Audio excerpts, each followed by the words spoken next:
Baik, sekarang saya akan mempresentasikan tentang ujian dari machine learning, ujian saya untuk mata kuliah machine learning.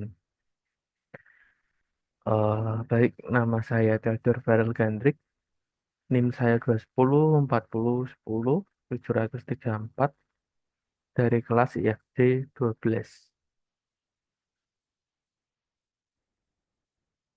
Baik, sekarang saya akan membahas tentang analisis akurasi model prediksi dari prediksi konsentrasi partikel terlarut di udara. Ini untuk data setnya adalah eh, model prediksi konsentrasi partikel terlarut ya di udara menggunakan regresi linear. Oke, sedikit latar belakang, polusi udara menjadi salah satu permasalahan lingkungan yang memerlukan pemantauan secara terus-menerus atau berkala. Salah satu indikator utama kualitas udara adalah konsentrasi partikel terlarut atau PM2,5 yang dapat berdampak signifikan pada kesehatan manusia. Paparan jangka panjang terhadap PM2,5 dapat menyebabkan berbagai penyakit pernapasan, kardiovaskular, serta memperburuk kondisi kesehatan individu dengan penyakit kronis. Berbagai kota besar ini, me- Berbagai kota besar mengalami peningkatan konsentrasi PM2,5 akibat pertumbuhan industri, transportasi, serta perubahan iklim yang mempengaruhi pola dispersi polutan. Oleh karena itu, diperlukan metode yang dapat memprediksi tingkat polusi udara dengan akurasi tinggi agar dapat membantu perencanaan kebijakan lingkungan dan mitigasi yang lebih efektif. Salah satu pendekatan yang digunakan untuk menganalisis adalah regresi linear. Yang saya pilih ini, metode ini memungkinkan prediksi berbasis data historis dengan memodelkan hubungan antara waktu dan tingkat konsentrasi PM2,5. Dengan menggunakan teknik evaluasi seperti R-squared, mean absolute error atau MAE, dan root mean squared error atau RMSE. Penelitian ini bertujuan untuk mengevaluasi sejauh mana model regresi ini mampu memberikan estimasi yang akurat terhadap perubahan kualitas udara. Oke, untuk metode penelitian yang saya gunakan di sini, yang pertama, pemrosesan data, melakukan pengecekan terhadap data untuk memastikan tidak ada nilai yang hilang atau tidak valid. Kemudian pembagian dataset. Data di sini saya bagi 80% data latih dan 20% data uji menggunakan train test split dari library Escalon. Kemudian pelatihan model. Model regresi linear dilatih menggunakan data latih, X-train, dan Y-train. Kemudian memprediksi data uji. Model model ini diuji dengan menggunakan data uji X-test untuk menghasilkan prediksi Y-predict. Kemudian evaluasi model. Model dievaluasi menggunakan tiga metrik utama, yaitu R squared atau R kuadrat, mengukur seberapa baik variabel independen yang menjelaskan variabel dependen. Kemudian mean absolute error atau MAE mengukur rata-rata kesalahan absolut dalam prediksi. Root mean squared error atau RMSE mengukur akar dari rata-rata kuadrat kesalahan prediksi. Nah, untuk kode program yang saya gunakan adalah seperti ini. From saya menggunakan Google Colab ya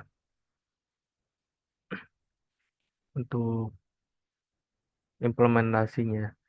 Kemudian import Panda seperti biasa lah. Di sini saya menggunakan Escalon, linear regression. Ya,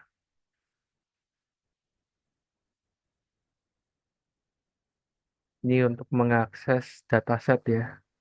Dataset rata-rata bulanan konsentrasi partikel terlarut di udara beberapa kota menurut bulan dan kota. Kemudian DF apply ini untuk menghapus kolom yang tidak diperlukan. Kemudian DF fillna ini untuk mengisi nilai yang hilang agar median itu tidak terganggu model. Kemudian X kita definisikan dengan tahun dan Y kita definisikan dengan Desember. Target di sini nilai oh, Oke, untuk membagi dataset seperti ini, X-train, X-test, dan lain sebagainya. Kemudian melatih model regresi linear, seperti biasa, kemudian saya prediksikan, lalu kita gunakan evaluasi untuk mencari R2, MAE, dan RMSE-nya. Di sini untuk saya tampilkan, dan hasil programnya akan seperti ini ya. Akan muncul seperti ini, R squared dia 0,85, kemudian min absolute error mainnya 150,23, RMSC-nya 230,45. Nah, untuk dataset yang digunakan terdiri dari rata-rata bulanan konsentrasi PM2.5 yang dikumpulkan dari beberapa kota periode 2006 sampai 2015. Bisa diakses di Google Drive ini, dan kita langsung bahas ke evaluasinya. Nah, R-squared ini menunjukkan bahwa model dapat menjelaskan sekitar 85% variasi dalam data PM2.5 berdasarkan waktu. Jadi model ini cukup baik dalam menjelaskan hubungan antara tahun dengan tingkat polusi udara. Berapa tingkat tiap tahunnya. Kemudian MINAPS mainnya memberikan gambaran rata-rata tentang kesalahan absolut dalam prediksi model. Dengan nilai MAE sebesar 150, berarti rata-rata perbedaan antara prediksi dan aktual sekitar 150,23 UG per M pangkat 3. Meskipun relatif tinggi, nilai ini masih dapat diterima dalam analisis data lingkungan yang memiliki banyak faktor yang mempengaruhi hasil prediksinya juga ya. Kemudian RMSC itu mengukur akar dari rata-rata kuadrat kesalahan, memberikan bobot lebih besar terhadap kesalahan besar dibandingkan main. Nah, lebih efektif, lebih, ya. Dengan nilai RMSC sebesar 230,45 masih memiliki beberapa kesalahan prediksi yang cukup signifikan, tetapi tetap dalam batas yang dapat diterima untuk menganalisis tren polusi udara, mengingat banyak faktor yang mempengaruhinya juga ya. Nah, dari hasil di atas dapat disimpulkan bahwa model memiliki tingkat akurasi yang cukup baik dalam prediksi konsentrasi PM2.5 di udara.